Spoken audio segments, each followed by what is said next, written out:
Salam alaikum la famille des Z, j'espère que vous allez bien et bienvenue à tous et à toutes sur la chaîne Renard des Surfaces, la chaîne qui parle, qui vit et qui respire le football. Les amis, on va parler de Youssef Belaïdi.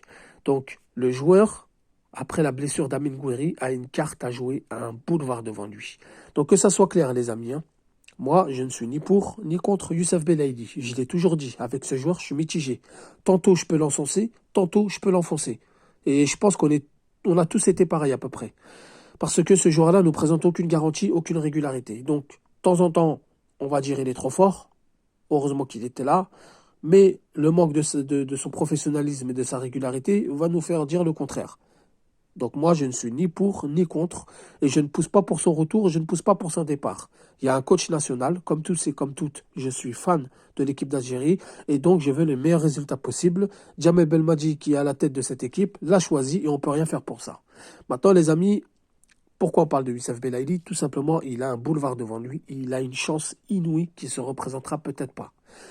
Le joueur a fait 2 Coupes d'Afrique des Nations. La première en 2019. Donc on sait très bien ce qui s'est passé. On ne va pas revenir là-dessus. Ça date, d'accord? Et il en a fait une en 2022 au Cameroun. Maintenant, on va laisser les rancœurs de côté. On va laisser les choses, la rage personnelle qu'on a contre lui et on va parler purement football. Celui qui dit que Youssef Belaïdi est nul, je suis désolé, il faut qu'il arrête le football. Il se met au volleyball, au tennis de table. Il va là où il veut, mais il faut qu'il arrête le football. Youssef Belaïdi n'est pas nul. Il n'est pas professionnel, il n'est pas régulier. Ça, c'est une chose. Mais footballistiquement parlant, il n'est loin d'être nul. C'est un joueur qui peut te faire des choses à tout moment. C'est un joueur qui est capable du meilleur comme du pire, certes, mais qui est capable du meilleur. Et sur une compétition, quand tu es capable du meilleur, tu vas rester toujours dans le meilleur. C'est pas, il faut faire la différence entre une compétition et un championnat. Un championnat, c'est long, c'est toute l'année. Tu as les saisons, tu as l'hiver, tu as l'été, tu as l'automne, tu as le printemps. D'accord? Donc à chaque saison, tu as ta forme physique.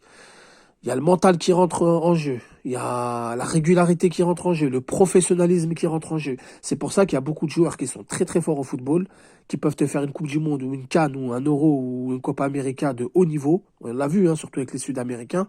Parce que Belaïdi, c'est un petit peu la mentalité sud-américaine. Ils vont te faire une compétition de dingue, mais tu les vois jouer dans leur championnat, ils sont inexistants. Voilà. Belaïdi présente c'est ce genre de joueur-là. À part quand il était à l'Espérance de Tunis où il a fait 2 grosses années pleines, il n'a jamais été régulier en club. Faut se le dire. Bon, pour l'instant, avec le Mouloudia, ça se passe bien. Avec un coach comme Baumel qui arrive quand même à faire de la psychologie, qui arrive à cadrer les joueurs. C'est un bon coach. Belaïdi est meilleur buteur du championnat algérien. Certes, ce n'est pas la Serie A, c'est pas un championnat de dingue, mais quand même, c'est pas n'importe qui va venir et qui va écraser toute sa concurrence. Ok, le dernier match face à l'USMA, c'est vrai qu'il a voulu jouer le perso, il a voulu jouer, il a voulu amuser la galerie, etc. Mais ça fait partie des joueurs, comme je viens de vous citer. Un petit peu mentalité sud-américaine. Devant des grosses ambiances, à domicile, devant un gros public, ils essayent toujours de jouer les héros. Mais là, on parle d'une coupe d'Afrique des Nations, les amis. Maintenant, moi, je suis unanime avec vous, je suis d'accord avec tout le monde, que c'est Amoura qui doit être titulaire. De par ses prestations en club, de par ses prestations en équipe nationale. Il ne l'a jamais déçu. On lui a donné les clés du jeu, entre guillemets, à Saint-Gilloise, il assume parfaitement. En équipe nationale, il n'a jamais bronché, il a toujours été professionnel, il s'est toujours battu, il a toujours été exemplaire et il assume son rôle. À chaque fois qu'Amoura a joué avec l'équipe nationale, que ce soit titulaire ou remplaçant, il n'a jamais déçu. On est tous d'accord là-dessus. Bon. Maintenant, une Coupe d'Afrique des Nations, c'est autre chose. Ce n'est pas un championnat. C'est une pression qui va monter au fur et à mesure des matchs. Tout dépendra des résultats. D'accord? Il peut y avoir plusieurs scénarios possibles. On peut gagner le premier match face à l'Angola, on peut gagner le deuxième match face au Burkina Faso, et là, la pression se relâche. D'accord? Là, on peut aller jusqu'au bout. On peut perdre face à l'Angola, on peut gagner le deuxième match face au Burkina, le troisième match est important. Donc, il y a une pression qui s'installe. Donc, tout dépend des scénarios, il y aura une pression. Mais quoi qu'il arrive, si vous allez jusqu'au bout, il y aura la pression. Et je pense que Belaïdi, c'est un joueur qui est armé sur ce côté-là. Il a fait 2 Coupes d'Afrique des Nations, il a fait des Ligues des Champions d'Afrique, où il a dû aller chercher des victoires au Maroc, des victoires en Algérie, devant des publics de malades, des victoires en Afrique du Sud, etc., où il faut faire la passe quand il faut gérer la pression, il faut garder la balle. On est tous d'accord qu'en 2022, le meilleur joueur de l'équipe nationale d'Algérie, c'était Belaïdi. On ne peut pas dire le contraire, les amis. Celui qui dit le contraire n'a pas vu on n'a pas le même écran. Belaïli, il a été à l'origine du penalty face à la Côte d'Ivoire. Face à la Sierra Leone, c'est lui qui faisait le jeu, c'est lui qui venait chercher les ballons, c'est lui qui décrochait, c'est lui qui faisait la passe, etc., etc. C'est plutôt les autres attaquants qui n'ont pas été lucides, notamment Yassine Brahimi, Benrahma, Riyad Mahrez et Bounedjah. Et on rajouterait même Slimani quand il est rentré. C'est Belaïli qui faisait les passes toujours là où il fallait.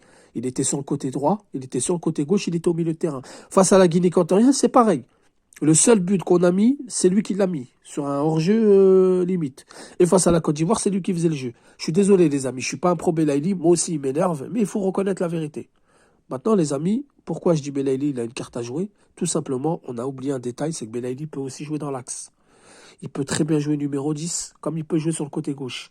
Avec la blessure d'Amin Gouiri, la suspension de Mohamed Amin Amoura, Belaïli peut faire très très mal.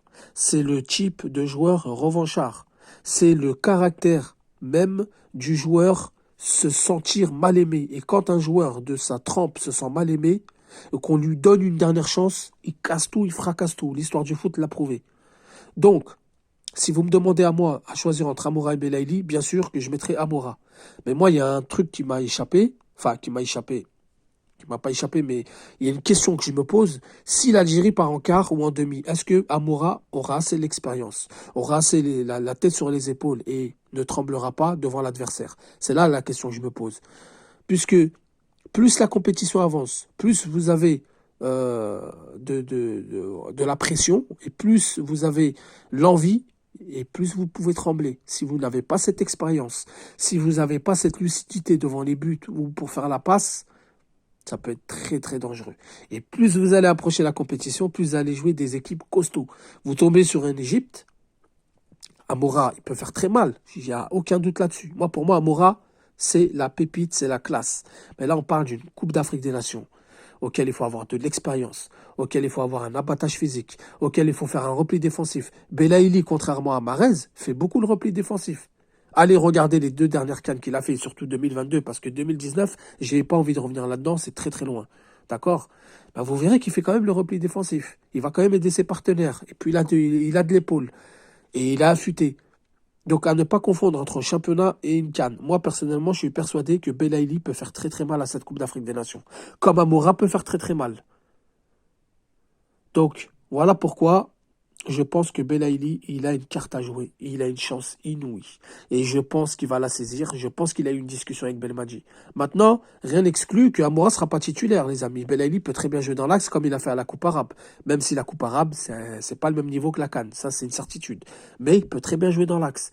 Il peut mettre Amoura à gauche, il peut mettre Chaibi à gauche, il peut mettre Belaïli à gauche, Amoura dans l'axe, Chaibi dans l'axe.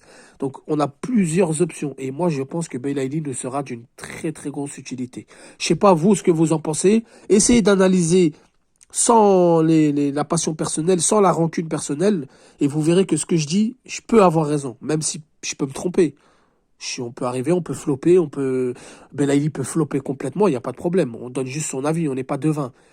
Mais je pense à mon avis, quand on connaît un minimum le football et que vous connaissez le caractère de Belaïli, je pense qu'il va venir à cette CAN et je pense qu'il est là pour faire fermer des bouches. Voilà les amis, dites-moi ce que vous en pensez en commentaire. Sur ce, je vous dis salam alaikum, que la paix soit sur vous.